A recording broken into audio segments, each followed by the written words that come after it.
All right. Hi, everyone. I'm Ella Cullen. I'm co-founder and CMO of MindSpider. And gosh, it's lovely to see you guys in person. It's a nice break from Zoom. Since we're a small group, by the way, if you have any questions at any time, just feel free to raise your hand. I'm happy to be interrupted in case I'm not clarifying something enough.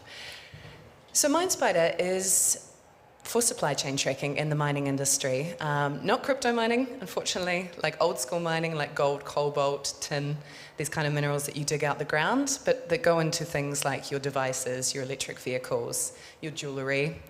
And we do this so that you know where your minerals are coming from and how they've been produced. And today I just want to have a little session about, what is blockchain for good? What is our mission? How do we build these kind of companies? What are some of the many hurdles that we've tried to overcome? And what are the changes we had to make to our blockchain technology to account for some of these changes? So we got started back in 2017, as I'm sure a lot of you did. At that time, blockchain was very sexy for supply chains. So we decided to tackle the issue of conflict minerals with blockchain traceability. And this actually came about because of the Dodd-Frank Act in the US. So there was a little section in it, 1502, that said that if you're sourcing minerals from the DRC, from the Democratic Republic of Congo, you actually have to know where they're coming from and that they've been sourced responsibly. And the unfortunate thing is, instead of that making companies go down to the DRC and make sure that they know where their minerals are coming from, they just stop sourcing from the DRC altogether. So it had this exodus effect, which was obviously not the desired effect.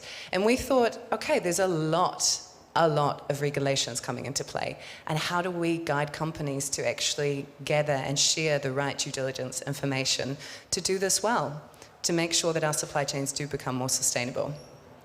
And at the moment, the big one that you should probably won't know about, but could know about, is the EU conflict minerals regulation. And that came into effect this year in January. And it means that if you're in the EU and you're a large-scale manufacturer or importer, you have to know where your 3 TGs come from. And that's tin, tantalum, tungsten, and gold. And a lot of people add cobalt onto that because cobalt is typically very much a conflict mineral as well. So with all of these ideas in our mind, we built a blockchain. Well, it was a second layer protocol on Ethereum. And essentially all it did was create a digital shipment that tracked along with the physical shipment. So that by the time you reached the end of the supply chain, you had this chain of custody, this overview of all the information about where your minerals came from and the conditions under which they had been produced. And it was a very linear model. As you could see, we started from the producer, we went to the end manufacturer. Now, we were very fortunate to dive straight into some very big pilot projects. So we started working with Volkswagen on lead. And lead is just one of, I think, 40,000 minerals that Volkswagen uses in their production. And we actually worked backwards from Volkswagen. So here we were identifying 1,000 supply chain participants that in some way helped them produce lead. And it was complex, I'm not going to lie. It was 12 supply chains, 13 tiers deep, and a lot of circular loops because the majority of lead is actually recycled. So from that pilot, we were like, damn, it's hard to work backwards when your whole system has been designed to work forwards and track in a linear fashion. And also supply chain mapping takes a lot of work, and you're not just putting stuff on the blockchain, you're actually going out there and trying to talk to companies and find out who's in a supply chain. And the second project we did was at a mine in Peru, the 3rd largest tin mine in the world, called Manure, and this photo is actually from our team there. Beautiful mine up in the Andes. You have to acclimatize for 2 days to even get there, and they're really world leading in responsibility. So they invest in the community, they invest in responsible production and wages and so forth. So we really wanted to support them by tracking their minerals to our end clients, which were Google, Cisco, and Volkswagen. And then SGS was our auditing company, so they're one of the biggest auditors in the world. And in this project, we realized, damn, it's hard to keep everyone happy. You have a consortium like this with many different competing needs. People have different ideas of what transparency is. They have different ideas of what information they want to share. So some people, want to share a lot. Some people obviously want to keep a lot of things confidential. So that was kind of the second issue that we encountered. So after those 2 huge projects, we came to a couple of resounding questions.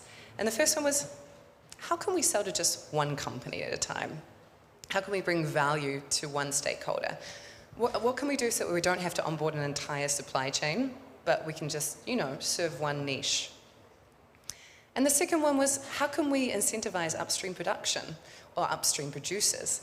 Because we know that the majority of the issues in supply chains happen upstream. Unfortunately, a lot of production, mines and smelters are in developing countries. And because of the price pressure that they face from large brands, it eventually comes back and they then don't have the money to spend on waste management, or they might pay their employees less. So how can we make sure that these producers are A, being more responsible, and B, sharing that data? And this year we launched product passports, and that's a blockchain secure digital ID for your raw materials. So this is helping your materials to cross borders, to include all the data they need to get into certain zones, and to enable a circular economy, so greater recycling and so forth. And you can see a little snapshot of what our product passports look like today on the right. And this in itself was what we were aiming to achieve. It focused on just one niche, on one market, which is upstream producers. And it allows them to access the world's biggest markets. If you are in Rwanda and you want to import into the EU, you have to be compliant with many regulations, and you have to capture that in one place. So it allowed them to basically distinguish themselves as a responsible producer for the first time.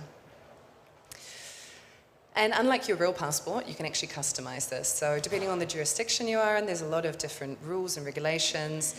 We're working with some potential clients in Venezuela, for instance, and then they need KYC or AML info. Or if you're looking to get potential ESG investment, then you want to be positioning your passport to appeal to sustainable investors.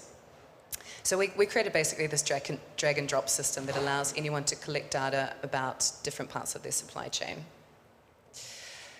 Now, one of the things that I mentioned before was this real struggle between how much data do we share along a supply chain? And we actually built this into our blockchain. So we decided to segment out the data into 3 layers. First is the private layer. So this might just be invoices or bills of lading that you want to send to your downstream supplier. The next is a transparency layer. So this is all along the supply chain. Any data that you want to share, like ISO 9000 or anything that you want your entire supply chain to be aware of.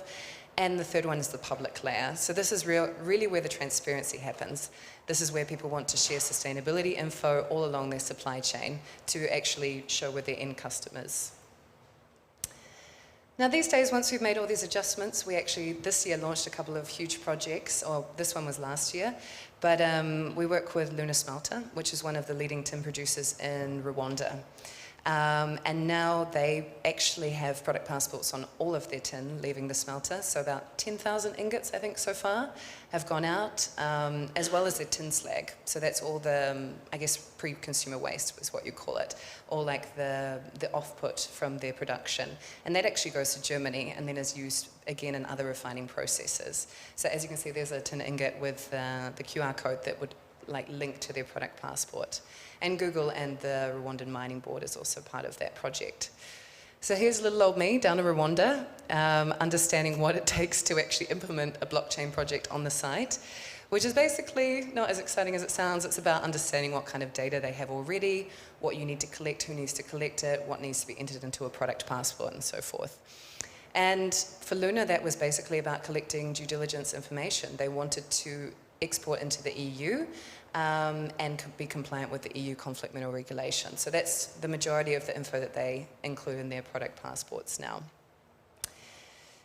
And the second project we launched is with our original client, Manure, from Peru to Germany. So Manure produces 12% of the world's tin, and now we track all of their shipments as they leave and go to clients around the world, and the ones that we do track to include some huge ones in Germany.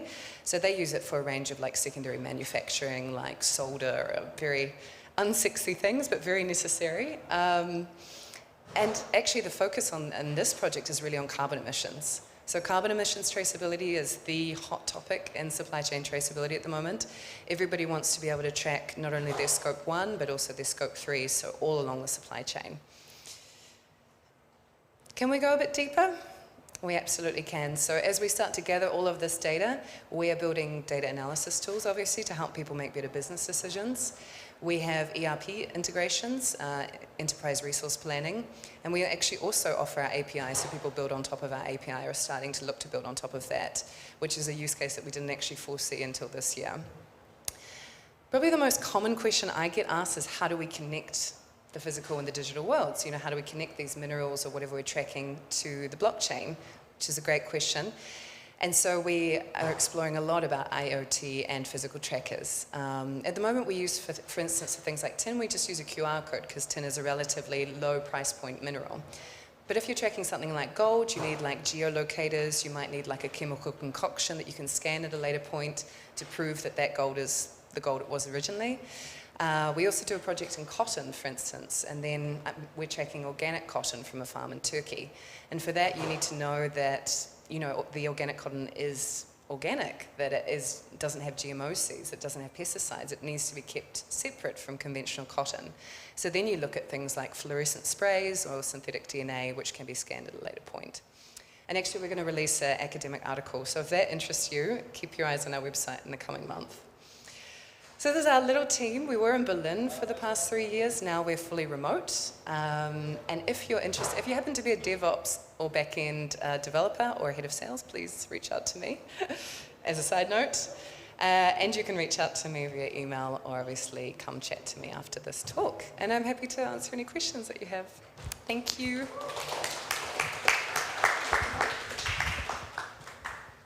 Yes, sir.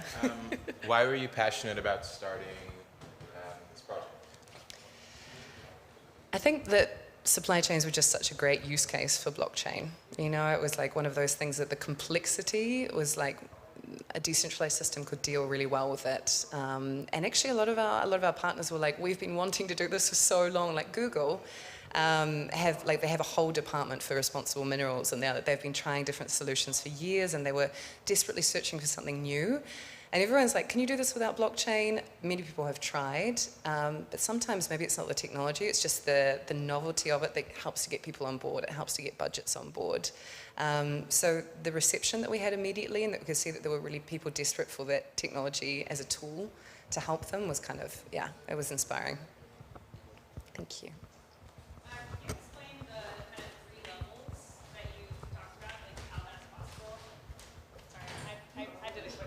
Yeah. So she was asking about the 3 levels.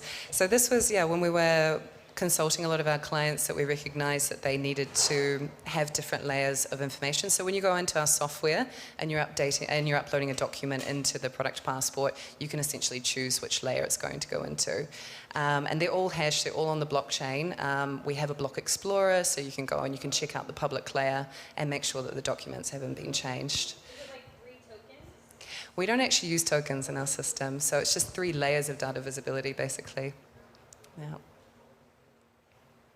Cool. All right. Well, thank you so much, and have a lovely ECC.